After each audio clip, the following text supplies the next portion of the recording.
రెండో రోజు ఆటలో అయితే మొత్తంగా చూస్తే సౌత్ ఆఫ్రికానే సాధించిందండి. ఒక్క పాజిటివ్ ఏదైందంటే కేఎల్ రాహుల్ సెంచరీ పూర్తి చేసుకున్నారు. లాస్ట్ ఇయర్ వచ్చినప్పుడు ఇక్కడే సెంచరీ పూర్తి చేశారు. మళ్ళీ ఇక్కడ బాక్సింగ్ డే టెస్ట్‌లో అయితే మళ్ళీ సెంచరీ అయితే పూర్తి చేసుకున్నారు. అంతకుమించి పాజిటివ్స్ ఏమి లేవు ఇండియా తరపునైతే. ఇంక చూస్తే దాదాపు ఎక్కువ రన్స్‌లే యాడ్ చేశారు. ఎందుకంటే ఫాస్ట్‌గా ఆడాడు. ఎందుకంటే అక్కడున్న సిరాజ్ గానీ, లేకుంటే నెక్స్ట్ వచ్చే ప్రసిద్ధ్ కృష్ణ గానీ అంత కేపబుల్ కాదు. ఆయనకు అర్థమైపోయి ఎక్కువ స్ట్రైక్ అతని కేఎల్ రాహుల్ తీసుకొని ఎక్కువైతే 6లు, 4లు కొట్టడం చూసాం.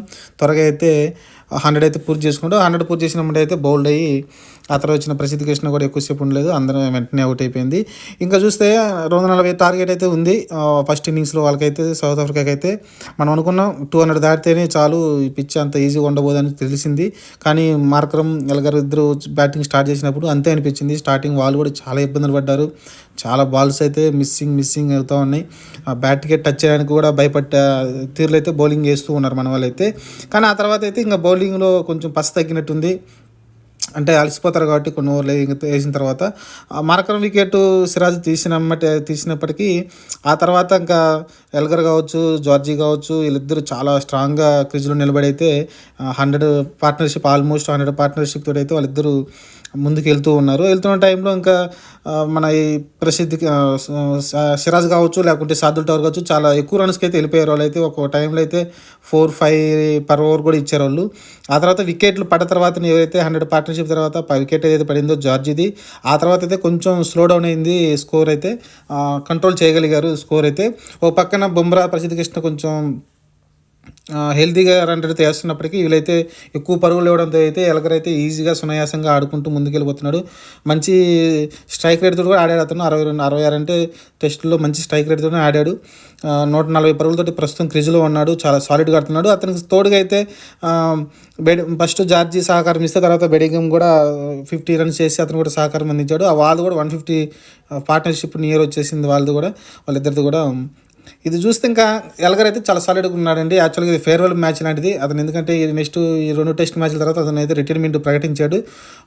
వెళ్ళే ముందు అయితే ఒక మంచిగా టీంని గెలిపించి వెళ్ళే తీరు అయితే కనిపిస్తుంది. ఇంకా ఇప్పటికే అలా 256, 11 రన్స్ లీడ్లో అయితే వాళ్ళు కనిపిస్తుంది సౌత్ ఆఫ్రికా టీం అయితే. మరి ఎక్కువ లీడ్ లేకుండా చూసుకోవాలి. ఎందుకంటే 300 లోపే వాళ్ళని ఆల్అౌట్ చేయగలగాలి. లేకుంటే మ్యాచ్ మన చేతుల నుంచి చేజారిపోతుంది. ఎందుకంటే నెక్స్ట్ బ్యాటింగ్ కూడా అంత ఈజీగా ఉండదు. ఎల్గర్ చాలా జాగ్రత్తగా ఆడాడు. కేఎల్ రాహుల్ ఆడిన తీరులో మిగతా బ్యాట్స్మెన్ కూడా ఆడి మనమైతే మంచి లీడ్ అయితే తీసుకురావాలి సెకండ్ ఇన్నింగ్స్లో అయితే. చూడాలి. ప్రస్తుతం అయితే సౌత్ ఆఫ్రికా ఎక్కువ లీడ్ ఇవ్వకుండా ఈరోజు థర్డ్ డే మ్యాచ్లో మొత్తం త్వరగా అవుట్ చేసేసి వాళ్ళని బౌమ మరి బ్యాటింగ్కి వస్తారో తెలియదు. అతనికైతే ఇంజూరీ అయింది కొంచెం ఏదో. అది మరి బ్యాటింగ్కి అయితే ప్రస్తుతానికి రాలేదు. మరి లాస్ట్లో వచ్చేమని ఆడతాడో తెలియదు. కానీ ప్రస్తుతానికైతే అతను బ్యాటింగ్ ఆడే అవకాశం అయితే కనిపించట్లేదు.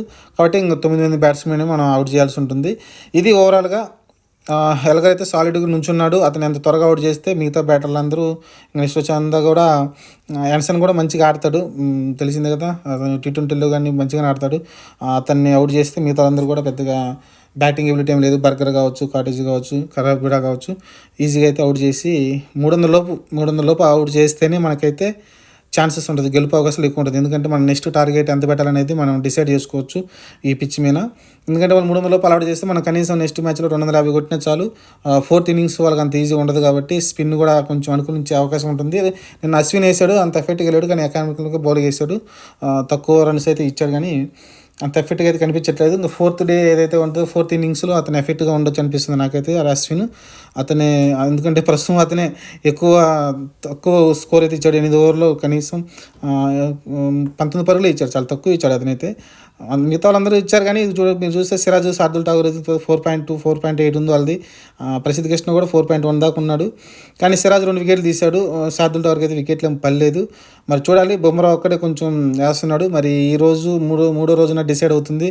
వాళ్ళని ఎంత త్వరగా అవుట్ చేస్తే అంత పైచే మనం సాధించగలుగుతాం. లేకుంటే సౌత్ ఆఫ్రికా 300 దాటిందంటే మ్యాచ్ వాళ్ళ చేతుల్లోకి క్లియర్గా వెళ్ళిపోతుంది.